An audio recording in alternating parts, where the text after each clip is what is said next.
back then I was so uncomfortable. And so I would say no a lot in the beginning. And I was just not confident enough, I feel like. But like I started to have fun with it and I realized this is such a fun opportunity to even be able to like wear these cute clothes and then just create something fun, creative. I love to always tell people this, that you come in there and it's a little bit of an experience of some sorts where it's, it's girly, it's really cute, everything's just like laid down beautifully for you to just try out. And it's very personable because it's a small brand. The way we pack our items, the way we talk to customers, everything is for us is just like, oh, I know you, and oh, you came last week and we remember you. Hi, everyone. Welcome to another episode of Someone Like Us, the podcast where your host, Anne, Joel, and me share stories and experiences about living abroad and navigating life. Our hope is that somewhere out there, someone like us finds connection and maybe a new perspective from our conversations. Today's episode is all about retail business, specifically promoting a retail business in Toronto. If you ever dreamed of running a successful shop or figuring out how to bring your vision to life, that's one is for you. We're joined by our guest, Gorangi. She is a communication lead of DURUMI, a beautiful Korean boutique store on Queen West that brings a unique mix of fashion, culture, and designs to the heart of Toronto. Gorangi, welcome to the podcast. Well, thank you for having me. So, Gorangi, if you could tell us how the idea of DURUMI first came by, and do you know if it was like a spontaneous decision or was it like a thoughtful process from the beginning? Well, I can tell you a little bit about how Durumi operated when I first started working there and the story of Durumi that I know from my boss who took over the business a little over 3 years ago. So my boss Moon, who is the current owner of Durumi, she used to work for Durumi before, and back then this was a business owned by somebody else who was basically getting stuff imported from Korea. It was a lot of curated fashion. It was very girly. A lot of thought went into it because I did see that what drew me to Durumi in the first place was that the inventory was limited and all the offerings were like one of a kind. It wasn't something I had like seen before. And so it was small batches of clothing and accessories brought to you straight from Korea. And Moon used to work there.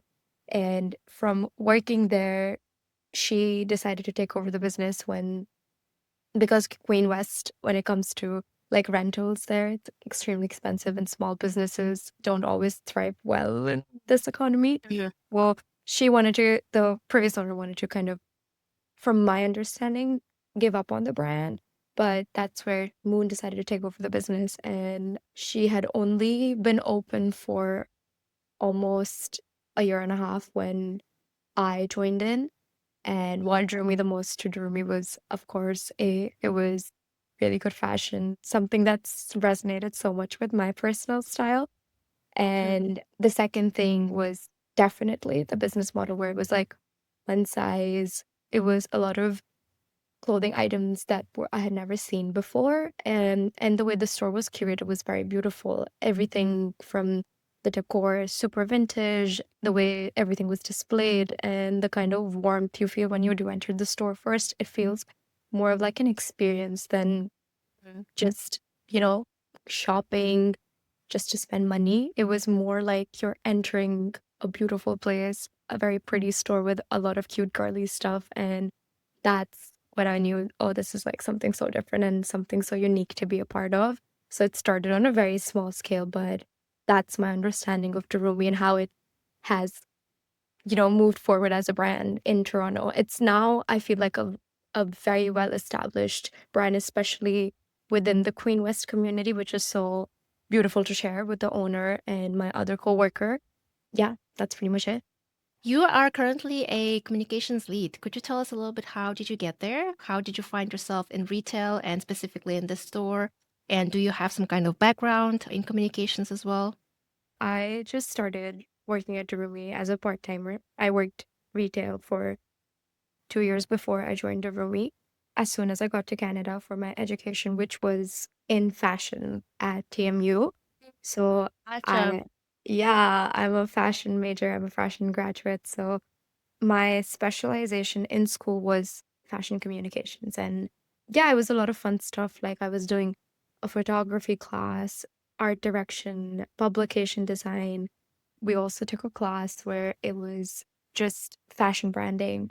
So it was lots of fun stuff. And back then, just to start earning and like get myself like on my feet, I started looking for part-time jobs. Then my first one was at Nordstrom. Yeah. Then Guess. This was both at the Eden Center, and I hated it. So I started looking for something a little bit more relaxed because I was like, I don't think I'm built for this fast-paced environment. It's not for me. Like retail is brutal, and anyone who starts retail knows that it's not for everybody. It's a hard Yeah, job. so true. Yeah, I don't know if you guys have worked in the industry at all. Like if you guys have worked retail. I worked part-time at it as well. Like I was working for this clothing company, J. Crew. They closed down the store, by the way. Also, when it closed down, Yeah. I took a break. I'm like, I cannot do this anymore, especially during Black Friday or like any holidays. Oh my God, worst day ever. Like it's really not meant for everyone. Genuinely, it's so hard and like it's just not worth the wage. So It's really yeah, I decided to make a little switch to just I started looking at stores out in Queen West, and that's when I came across DURUMI, and I remember just walking in and talking to the boss, and I was like, "Hey, I'm looking for a job if you're looking for somebody." And like a week later, she was like, "We liked your resume," and like she said more than my resume, she liked my energy when I came into the store. yeah. Yeah, so it was a direct connect from right there. Like I knew that like once I had spoken with her, I was confident that we would cross paths again or she would reach out to me. So got super lucky there, and that's how I ended up in DURUMI, and now I've been working there for almost 2 years now. And from part-timer I did full-time. Even when we were working part-time, the beauty of like working for DURUMI was that it wasn't just limited to selling stuff and just being passive. Yeah. My boss is sober. She would always push me to like make a little poster for the store, or because Mhm. I graduated from the fashion program, recommend these changes. And now that I've graduated, she pushed me to like she would always like make me wear stuff and say that you need to like go stand in front of the camera and like pose. And back then I was so uncomfortable and I was like, I don't know if this is my style and this is my color. And so I would say no a lot in the beginning. Mm. And I was just not confident enough, I feel like. But like I started to have fun with it and I realized this is such a fun opportunity to even be able to like wear these cute clothes and then just create something fun, creative. Like I think every time we've had any ideas for our social media, we are always thinking of how to like make it kind of out of the box and we don't go crazy over trends. So Yeah. yeah, from like just selling clothes and getting involved in like making promotional material for them. Then after I graduated, I really started showing my boss that I was like ready to like take on more responsibility. So I already, oh, another thing I used to do for the brand was copyright on their website. Mhm. So if you see any of their technical descriptions, that's all me. Like I write all of Gotcha. that. Yeah. Mhm. So I used to do that. So it was like already doing like a lot that wasn't like, you know, part of the job description. So once I graduated, she was like, "What kind of a role would you like?" She was Mhm. like, it's a small business. I expect you to do pretty much everything." Have to wear multiple hats if you're, Exactly. like, running a It's like, small, like, family-owned business. Mhm. exactly. She was like, to me, your role doesn't matter, but if it matters to you, what do you think you see yourself as? And I told her to like keep it relevant to like what I've done so far. Mhm. Yeah, it would just be something in, communicating to Rumi as a brand to like everybody else around me and being a part of the creative and social team. So hence I was like, okay, communications just sounds like a better title because it's like communications not just through word of mouth or through like collaborating with brands, which is my big goal in like the long run. That's something I'm Gotcha. very interested in. Yeah, Mhm. and it was also just like, yeah, social media, all this strategy, being a part of it, creating content. So I think it's just I would describe myself just as a creative in in I feel the like business. Yeah. From just, like hearing you talk, I feel like you definitely where you should have been. Like I definitely see you Yeah. belonging at the Rumi. You belong there well. And of course, we stalked you guys through the social media and we saw you a couple of times there. So whatever you say about how you in the beginning you were a shy girl, we definitely don't see that shy girl in the recent That's videos so true. anymore. I think you You. look amazing and all the clothing pieces are amazing. But it's Yeah. good Thank that you talk you. about it because I wanted to talk about how, like attracting customers, right? Because Toronto is very competitive. Competition is everywhere, especially Queen West. So standing out isn't always easy. How important has social media and community engagement been in building your customer base? I think it's everything for a small business that's kind of located in one of these, like, I feel like it's Queen West is always like the hustle and bustle fashion district. It's the sort of place where everybody likes to go just to like spend like I think it's more than you go to Eden Center to get clothes for like a specific event. You go to Queen West because you want to make a day trip out of it and you want to make it cute. You go with your friends. It's always like a more leisurely sort of time. So I think being present on social media, communicating our brand identity as local and, offering a little piece of like Korean fashion within Toronto, within Queen West in this district has been like super important. And I think it's one of the main drivers for sales, even because like Jewelry was almost always one of those stores that's like a hidden gem. Like you just walk in and you're like, we didn't know that you guys like, you had your store here. We used to get that so many times. It's insane how like people don't know of this place. And I think our only disadvantage was that our door is sort of like hidden. You have to kind of walk in and then you see the door. And Gotcha. I was just like, this stops us from not being that well known. And then when my coworker and I started working, she has been, I think, crucial in pushing social media forward. Jerome was always active on social media, but I feel like my coworker Archie really put her heart and soul in, and she had more knowledge of digital strategy. And then I was kind of like, the creative part, like, oh, we should do this, and like giving all sorts of different ideas. Even when they were super crazy, there were times when my boss just said yes to them. And I think that's what really helped the social media flourish. It was a lot of like understanding that this is our niche audience, how to, sort of market ourselves. It's still a work in progress, I feel like.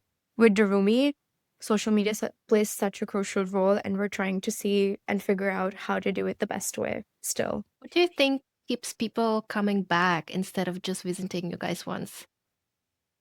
Ooh, I think for me, I would say that this is the order that I see it as. I think A is just our product offerings are different. They're unique in ways where you won't see this at, like an Aritzia, or you won't see it at Garage, for example.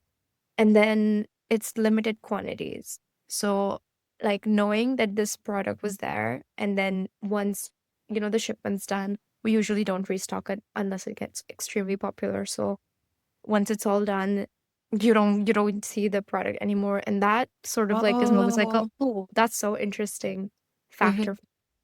And I think the second thing that adds to the sauce is definitely how nicely the store's been curated.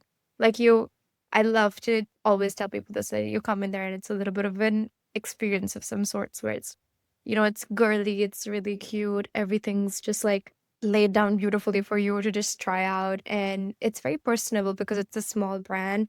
The way we pack our items, the way we talk to customers, everything is for us is just like, oh, I know you, and oh, you came last week, and we remember you. So the fact that it's so personable is also something that makes us stand out for sure.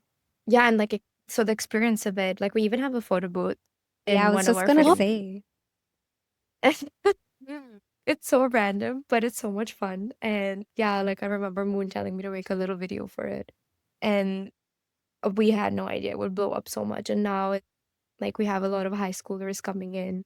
So that's been very interesting to seeing how the photo booth has contributed to the store becoming, this almost like social hub for so many people, like just coming in, getting photos, checking out the stuff, getting like a cute accessory. It's it's almost like you come in there, retail therapy, you treat yourself. That's how I see it. Definitely feels like that. Yeah, Joel, you have a more of like a design eye from all of us, I would say. Like in your opinion, like like their page is great, right? Like it's so pretty, it's It's so so colorful. amazing. It's so amazing. Your social Agreed. media is like popping. Like every time I see it, I'm like, how are they they're doing it so well. And that's why I had to reach out. Like when I saw Durumi and I was like, okay, I need to reach out someone in there. I need to know how they're doing this. Even the clothes look beautiful. The videos that you guys make, it's so good. So, so good. Thank you. Thank you. I feel like we definitely have a niche where everything is very cutesy and girly, and that's how we like to market ourselves. And I think like it's just the three of us, me, my coworker, and the boss, and it's just all three of us working together. Social media, in store, no Mhm. other help whatsoever. And I feel like Sing. as a team of three people, we've been doing pretty damn Yeah. great. Yeah. Like I'm Agree. like, oh, I sometimes I have to like to take a step back and be like, you're doing a lot and you're doing okay. Because as an immigrant, there's like all this pressure on you because I just For graduated sure. university and you have to find like a big girl job. But this is something that just resonates right now. And I'm like not too worried and not too focused on finding something that, might be better professionally. But I like this just feels right in terms of like it's something I'm passionate about. And when you're kind of like driven to do it well, I think the world notices. Even if it's on like a small scale. To me, I feel like it makes For a sure. difference. For sure. You have to love your what you do in order for other people to love it, right? So it's very clear that you're obsessed with creating and being creative, and I can see how much like actual passion you're putting it in. So like I hope that your boss can see it how much you actually love your job. And like not a lot of people can actually say that. And the fact that you also have like a similar like background with fashion.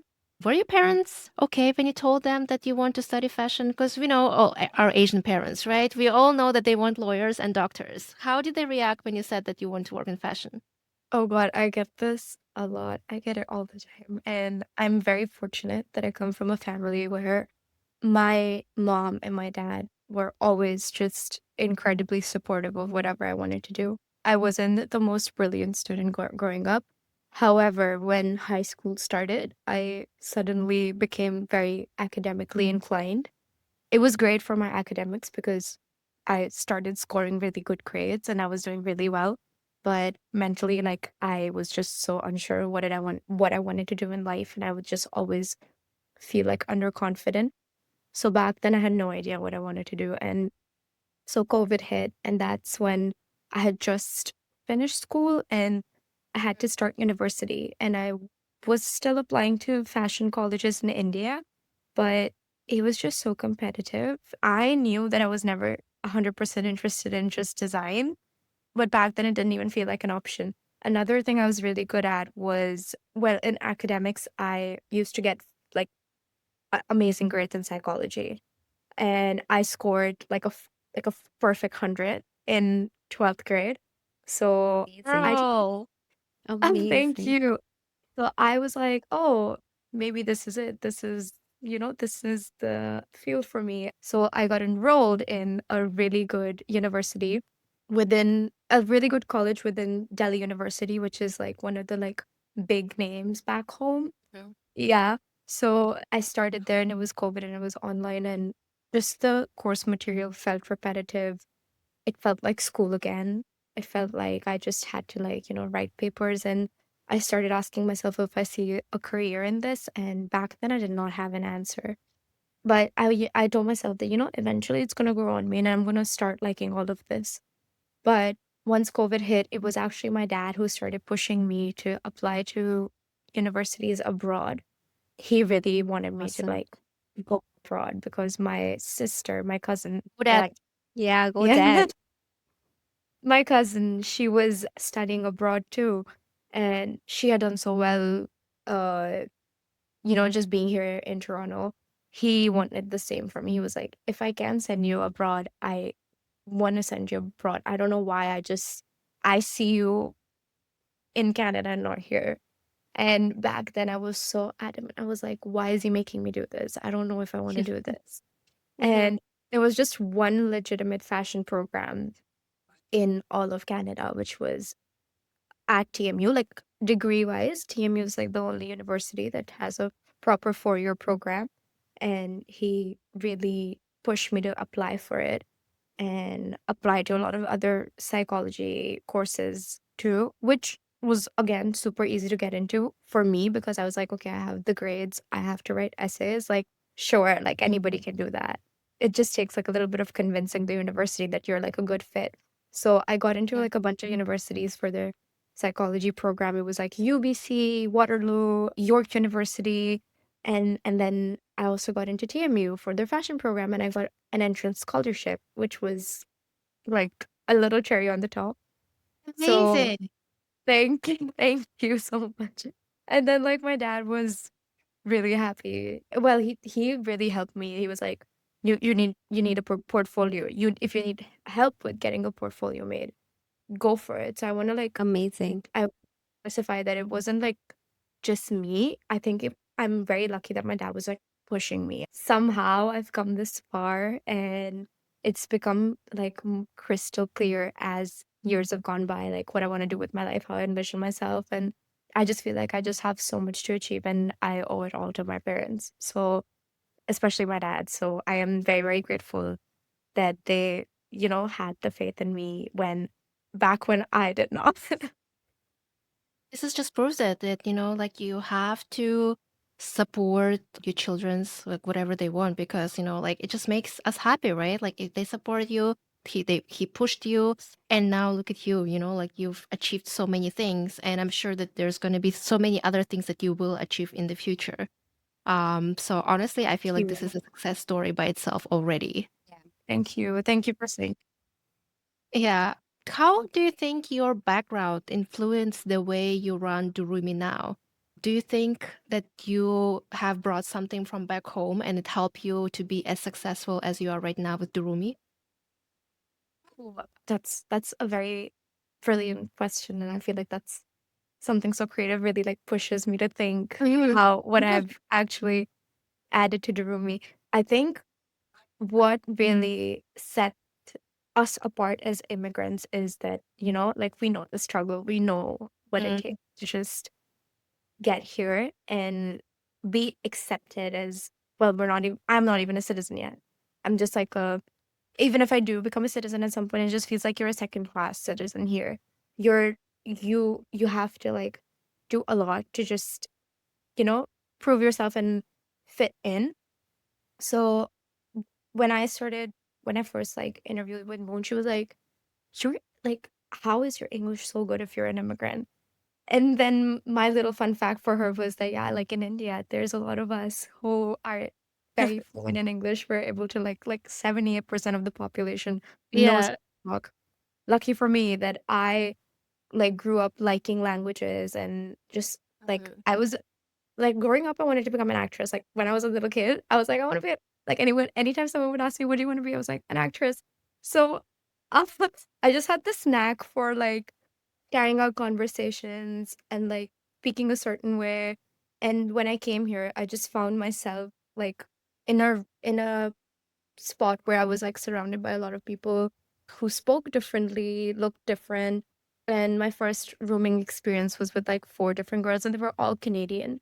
So I remember picking up, the accent a little bit, understanding how they operate here. Cause like back home, you have, well, if you're middle class or like upper middle class, you come from a place of privilege. I did not have to do anything growing up.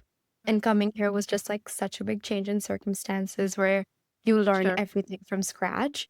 So I think that immigrant perspective is something that resonated with Moon, who is an immigrant herself.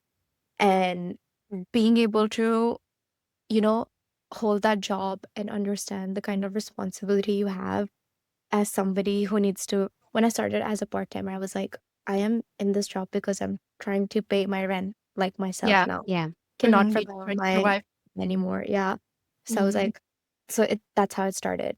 Don't have the option to like, rely on my parents anymore. They're already earn in Indian rupees. I am living a life here where there's like a big conversion rate that, you know, determines everything. It determines my lifestyle. So that was the big change. And I feel like being able to come in with that discipline and that awareness that we have to do a lot just to get here and live a regular, normal life was something that, drove me to like give even better results and really bring my diverse perspective, whatever like I've learned from like growing up to my time in Toronto. Just that bringing it to the business is something maybe somebody who was born and brought up here and, is maybe from not a diverse background wouldn't understand is how I see it. That's of course my perspective and my take on it. I think that's what has set me apart from just, everybody else around me who I've met here and they've grown up here. They have their own struggles and I'm incredibly, you know, honored to even like be in a room full of people who come from such different backgrounds and even different places within Canada. But it does feel like it took a lot to just, be able to settle in here and For sure. No, I yeah, 100% agree yeah, with and everything working you with my say. coworkers feels like a celebration of that. Yeah. I genuinely think that we have to work twice as hard than, people who like, like were like born from here, right? And then of course we are talking about racism. We're talking about racism that is not very obvious, right? But it's still there. So there's a lot of changes for sure. I wanted to ask a question about, like realities of retail. We all know that from the outside, it's probably so exciting. You're creating those videos and it's just like all pink and shiny and everything is amazing. But of course, in real world, it's not like that. So if we look at behind the scenes of your creations, what have been the toughest challenges for you of, like running DURUMI and creating all those videos and running the communication? But yeah, there's so many. Well, I would also like to like mention this that it's like at the end of the day, it's still a retail job. So Mhm. when we work in store, I'm still dealing with customers. I'm still fixing the racks, and I'm still replacing items from when we've sold Mhm. them. And I think the most challenging bit for me is still the retail bit of it, where Mm. you come across certain customers who clearly have never worked a single day in their life or have no social mannerisms whatsoever. So while there are beautiful customers who are like regulars and love helping them out, there's some who will like leave cloth on the floor, will not even acknowledge you when you say welcome because it's my job. I will always say welcome to you, even if I don't want to, even if I want to go home in the next 5 minutes. They're sometimes gonna straight up ignore you. And I hate those kind of customers. We have a lot of Karens coming into because, again, it's Queen West. It's near the Trinity Bellwoods area. So I feel like there's our target audience is a little bit of like a wealthier lot too. So I have had experiences with some really rude customers, but for the most part, people are lovely and they're willing to like, spend meaningful money on meaningful items that genuinely are one of a kind. So I think the retail bit of it is sometimes still a pain in the ass. I think customers could be nicer and they should be nicer to people who work in retail. And communications wise, I feel like when I'm creating videos, there's so many times I'll face like technical issues, like something with the song or something with how the lighting didn't just work out towards the end, or I don't have enough storage. I think that's been one of my biggest challenges. Like I don't have enough storage and I can't get this to like work out on time. So I just have to like end up buying more iCloud storage. It's like really little annoying things that wouldn't seem so Capitalism. I yeah, keep buying it too because you would think that you could just like probably clear out, but I keep buying the storage all the time too, and it's my that own just problem because every time I take a single picture, I need to take three just in case, and then I just leave all these three pictures there. But yeah, it's totally understandable. I feel like Joel you probably have the same issue, right? Because you deal with videos all the time. Yeah. Yeah. I have like so many hard disks just like filled with videos. And I do that for a Yeah. living as well. Like I do video editing. And when I saw you guys do your social media videos, I was like, wow, these guys are just so creative. So like even coming up with Thank those ideas and then executing them so well. I think you guys are like doing amazing, and you guys And should. she's a professional. So you're hearing this from a Yeah, professional who does videos seriously, for a Um, living. I do. Yeah. oh my God, I'm so glad. Video editing is just something I've picked up recently. So after graduating is when, so this was like June. That's when I started editing videos. So I'm still new to it, and I'm still just like learning, but it's just become so fun. It doesn't feel like work anymore. Like it's just like, it's like a new little challenge for me.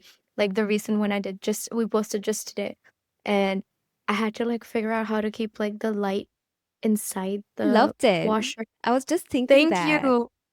Thank you. I was like, I have to like put like light in there. I'm like trying to like remove some dirty clothes from the washer so I can actually like put the camera. I can stuff like the whole phone in there. It kept moving a little bit. It was like shaking at a few points. And it felt like a little bit of a workout because I had to like actually bend my back and like go in and press the start and the finish. And I was like, I didn't know I signed up for this. Like, I Mhm. didn't think this would be so hard. I think it would just be fun because I'm dressing up. But there are times when it gets really annoying, and I almost thought Mhm. my footage didn't get saved. Like sometimes I'd be using a different application because like the lighting is better or whatnot, and I thought my like video wasn't saved. So these little challenges, like they just scared the shit out of me. Like I was at like 20%, which is not even that bad of a percentage, but this one time my phone just shut off. And I was like, this cannot be happening right now. This has to be a joke. So I've had those moments and it's been really annoying. But for the most bit, it's all these little challenges that make it all the more fun. And I'm learning how to become more organized in the Sure. process. Because I think like that's been one of my big challenges, like just learning to be organized with everything I'm doing. But now that I've started this like little outfit of the day series, we're already like 15 episodes in, which seems so crazy because I started it in June. It's Mhm. like it's only like mid-September. And I also started it at a time when I was just so uncertain of everything. Like school had just finished. I didn't know if I wanted to like do a full-time job at like my current retail job. I had like stuff going on in my personal life, like just with friends and like, it gets messy. It's Yeah, life. and then that's back when I started this, and slowly and slowly just turned into this like really fun little passion project, and then I get so excited to do it every single week now. I think that's been the best and the most fulfilling part of it. So yeah, with all the little challenges that are maybe technical issues or just communicating with the team sometimes back and forth. Sometimes Moon doesn't like an idea and we have to like rerun it. But the fun bit has always been like being able to improvise, and I'm very lucky that I have a really nice team. Everyone's like super thoughtful and helpful and interesting. So that's how I just like get through it all, honestly. Because you have such an experience, if there's somebody who's listening to us and want to start some kind of business, what is, in your opinion, would be their first steps that they should take? I think the first step would just really figuring out what they would want to sell. I think that's been my experience after like working with Moon and understanding Durumi as a brand. You really need to be sure of what you want to offer, and you need to figure out what your niche is going to be. And I think the third thing that I think is really important in the mix is seeing like if there's a competitive advantage in the niche. That's, I think, something that I would consider personally, because when I think of Korean fashion within Toronto, I don't think of a lot of brick and mortar stores that do that. I think Durumi is definitely one of a kind in that sense. And again, in terms of the stuff we offer, if you entered the store at any point, you will know that, yeah, this is like really beautiful, very thoughtfully chosen stuff. Even if it's coming from different vendors, she knows what she wants to pick, and she does put that thought and intention there, because at the end of the day, she's a businesswoman. She's For bringing sure. stuff from Korea over here, but she's very proactive in the process. So knowing what you want to offer, picking a niche, and analyzing the competitive advantage, I think would be important prerequisites for me if I were to Mhm. think of starting something of my own. And yeah, I've learned so much from her. So at some point, I totally see myself starting a business as well. I know it's not Fun. just, yeah, Mhm. Would but it be like retail as well? it would definitely be fashion. It has to Mhm. be clothes, it has to be accessories. And yeah, I would love to have a brick and mortar store of my own. I would prefer something online, just knowing how Yeah. e-commerce works these days. Mhm. But I definitely like if I do have a store of my own, I would want it to be like again a place where it's very ambient and it's almost like a retail experience. It feels therapeutic when you enter in there. That's all I know so far, but yeah.